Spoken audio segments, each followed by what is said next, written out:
अधिकारियों के साथ बैठ करके आज की सरकार का फाइनेंशियल स्टेटस देखते हैं तो सारे के सारे सरकारी खजाने खाली दिखाई देते हैं।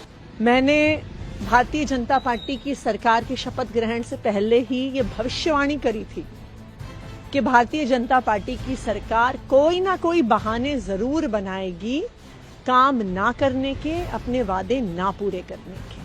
नमस्कार, मैं हूं पंकज भार्गव। दिल्ली में महिलाओं से किया वादा कैसे होगा पूरा? कैसे महिलाओं को मिलेंगे 2500 रुपए हर महीने? क्या आम आदमी पार्टी ने दिल्ली का खजाना खाली कर दिया?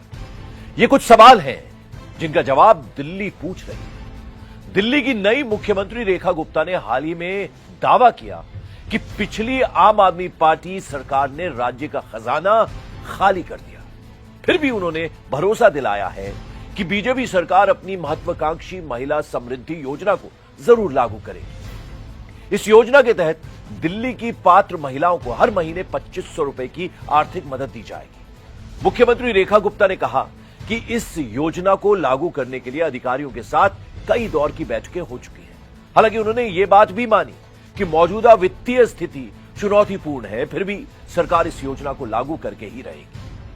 दिल्ली में इस योजना को लागू करने के लिए सरकार को कितने पैसे की जरूरत होगी, ये एक बड़ा सवाल है। दिल्ली में करीब 38 लाख महिलाएं इस योजना के लिए पात्र हो सकती हैं। हर महिला को हर महीने 2500 रुपए दिए जाएं तो प्रतिमाह खर्च 950 करोड़ होगा। सालाना खर्च 11,400 करोड़ होगा। यह राशि दिल्ली के मौजूदा बजट 77,000 करोड़ रुपए का लगभग 15% है।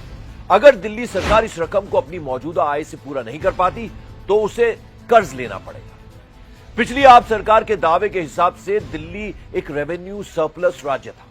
विधानसभा में विपक्ष की चुनी गई नई नेता आतिशी ने रेखा गुप्ता को जवाब दिया और कहा कि जब 2015 में आम आदमी की सरकार बनी थी तब दिल्ली के कुल बजट केवल 30,000 करोड़ रुपए था। इसी सरकार में पिछले 10 वर्षों में बजट बढ़कर 77,000 करोड़ रुपए हो गया। आपने आरोप लगाया कि बीजेपी ने सरकार बनते ही वादे पूरे करने की जगह बहाने शुरू कर दिए हैं। अब जरा समझिए कि दिल्ली सरकार के पास अपनी आय बढ़ाने के लिए स्रोत क्या है। Tax collection, VAT, stamp duty और मोटर वाहन टैक्स जैसे राज्य टैक्स दिल्ली के आय का बड़ा हिस्सा है। दिल्ली में अब केंद्र और राज्य दोनों बीजेपी की सरकार है, इसलिए डबल इंजन सरकार की वजह से सीएम रेखा गुप्ता को उम्मीद है कि उन्हें केंद्र से मदद मिलेगी। लाइसेंस फीस, बिजली बिक्री से आय और दूसरे शुल्क से खजाने में पैसा आता है।